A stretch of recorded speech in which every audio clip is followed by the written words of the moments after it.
The months-long build-up of Russian troops on the border with Ukraine has turned now into an invasion.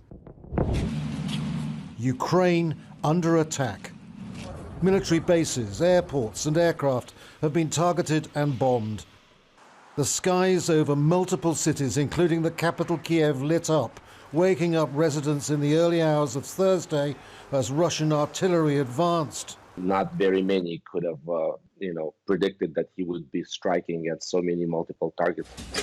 The civilian casualties are unknown, though Russia says it will only attack military posts. As a response, Ukraine has declared martial law. I had a conversation with US President Joe Biden. The US is starting to gather international support. Today we need you, each of you, to be calm. If possible, stay at home, please. We are working. The army is working. The entire security and defense sector of Ukraine is working. These attacks come after Russian President Vladimir Putin declared 2 separatist areas in the Donbass region in eastern Ukraine as independent and said Russian civilians who live there need protection. The battle for Luhansk and Donetsk in eastern Ukraine has been going on since 2014, with more than 14,000 people killed in fighting between Russian-backed separatists and the Ukrainian army. Now Putin has demanded Ukrainian forces retreat. Whoever would try to stop us and further create threats to our country, to our people, should know that Russia's response will be immediate and lead you to such consequences that you have never faced in your history. We are ready for any outcome. The operation began despite last-ditch appeals from members of the UN Security Council to ease tension. Ukraine's ambassador to the UN demanded his Russian counterpart step down as chairman. Call Putin, call Lavrov to stop aggression. There is no purgatory for war criminals. They go straight to hell, Ambassador. In a statement, US President Joe Biden warned of a catastrophic loss of life and human suffering. There's a mood of desperation developing now. Many people just jumping into their cars, getting their families together and heading on the road, trying to get to Poland. But the main auto routes are all jammed. There are so many people trying to do the same thing. Others are going underground, taking shelter. The missiles are getting closer now. Emergency meetings have been called to reach an agreement, while the shelling and build-up of military troops on both sides continues. This is Ukraine's darkest day. Andrew Simmons, Al Jazeera, Kiev. Right, let's start talking to our teams on the ground. First, it's Hoda Abdelhamid. She is in Kramatorsk in eastern Ukraine. Tell us about what you've been seeing and hearing, Hoda. Well, certainly there is a bit of panic among people. Actually, while I was standing here waiting to talk to you, one woman came up to me asking me why I was wearing this gear and that we were actually frightening people even more by our presence in the city. Another one came up to me, showed me her credit card and said there is no more money in the cash machine. There are no dollars, there are no hryvnias, which is a local currency. And she did look, if you looked at her eyes, she did look quite panicked. But the city is calm. Since these morning explosions, the pre-dawn explosions, we haven't heard anything since. However, I'm just going to get out of the shot. You can see all the shops are completely shut down. Businesses, restaurants, everything is shut down. There are people on the street, but this would be a busier time normally, simply because we are actually in the city center of Kramatorsk. So people are following the news. People are worried. The bus station that connects the different regions is now closed. The train is also working sporadically. So people's only choice is to try to get into their car and go somewhere, even though, as I said again, danger is still not here. But they are following what's happening at the front line. It's about 90 kilometers away from here. And in certain points, and not many, but we believe the pro-Russian separatists have managed to break through that front line and advance. Certainly we know that in one point along that front line, and we are hearing other reports of that, but we cannot confirm that at the moment because the situation is fluid. There are a lot of rumors and counter rumors, but certainly people are beginning to realize what's happening. It's sinking in, and panic is beginning to set, really. Hoda, stay there for a sec if you can. The team's just telling me about some new pictures we've just gotten in. Can we roll those pictures, guys? Russian tanks apparently coming into Luhansk.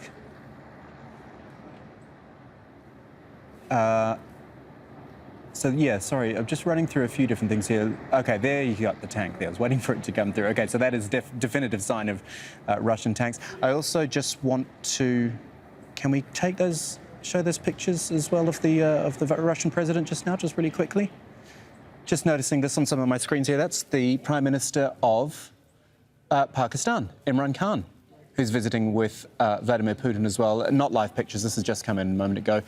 So Vladimir Putin taking a foreign minister, a prime minister in for a visit as well on the day that he has ordered a military operation in a neighbouring country. Lots happening there. Sorry, just wanted to get to all of those pictures. Hoda Abdulhamid as well with us from Kramatorsk. Tell us, I saw one of your reports earlier as well, Hoda, from one of the supermarkets, wasn't it? Which is, well, the shelves rapidly becoming quite bare. Yes, absolutely. I mean, I think what happened is that people were quite blasé about it all. You know, over the past few weeks, we've been going around this eastern side, and many had brushed away the idea of an invasion. Even as far as Kiev, people had brushed out the idea of an invasion. And then sort of the rhetoric ramped up and the threats ramped up, but they still stayed quite blasé, especially in this part of the country. Now, you have to understand that these cities are quite divided, are quite mixed. You do have, Russia does have a lot of support in many of these cities. Some of them, it's a 50-50, other ones could be overwhelmingly pro-Russian. And that's what makes it so difficult for the Ukrainian soldiers at the front line. So people did not make their preparations. People did not really believe that all that would happen, and people sort of, those who do support Russia do feel safe that if they indeed come here, well, then nothing would happen to them. But then comes the reality, then comes the explosions, then comes the sounds, then comes the pictures, and that starts to frighten people, whatever side they sit on. And I think that's what's been happening here in the city, because I remember around 8, 9 o'clock, we were going live. I was looking around, people were going to their office. They seem to be going about their normal day. Well, it looks very different at this point in time. Now there's barely any queue at the ATM, simply because there's no more cash there, and the streets are empty, and the businesses, apart from the supermarkets and maybe a few kiosks, are completely shut down. Put that all together, happening not only in Kramatorsk, but in several towns and cities around the eastern Ukraine, and that increases the anxiety among people, the uncertainty of what could happen. What an extraordinary time it is. Thank you, Hoda Abdulhamid, Kramatorsk, eastern Ukraine. Now to one of our other team, and this is Charles Stratford, who is in Mariupol, the port city there. He's been reporting from on the ground. The explosions heard there in that key port city. Have a look at his report. We've heard loud bangs of explosions, and interestingly, it's the first time so far today where we've heard that distinctive sound of Grad rockets being used. It's a rapid fire thudding. These are rockets that land in rapid succession and are obviously highly dangerous. The sort of rockets that we saw being used during the 2014-2015 war between the separatists and the Ukrainians. Now I'm going to flip the camera around. I don't know whether you're going to be able to see this, but across the field there you may be able to see smoke rising. I suppose from me it's about, I don't know, quarter of a kilometre away or so. We understand that that is a military installation. that has been hit. Smoke has been billowing from it for about the last hour and a half or so. There's more smoke coming out from what we understand are military installations beyond that, I suppose about another half a kilometre or so. And here's the sign, and the reason why I'm showing this sign is because it's of significance. The top word you see there, the town is Melitopol, and we've been talking earlier today about what analysts say could be an attempt by Russian forces to create a corridor from the Donbass region, the eastern areas held by the separatists, to Crimea. Okay, that is Ukraine covered off with two correspondents there. Let's flip over to Moscow and bring in Dorsa Jabari, our correspondent there. Is that what we're going to do?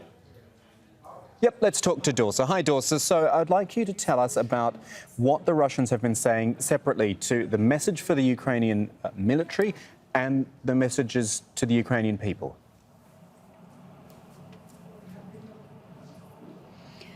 Well, Kamal, we've just been hearing from the Kremlin spokesperson, Dmitry Peskov, who a few minutes ago said that the goal is to neutralize the military potential of Kiev. That is officially what Russia is trying to do at the moment. And he went on to say that the Kremlin is not excluding the possibility of negotiations between Putin and Zelensky if Ukraine is ready to talk about Moscow's security concerns, and that about the accusations that Russia is looking for a possible regime change in Ukraine, and he said that this is a question of choice of the Ukrainian people.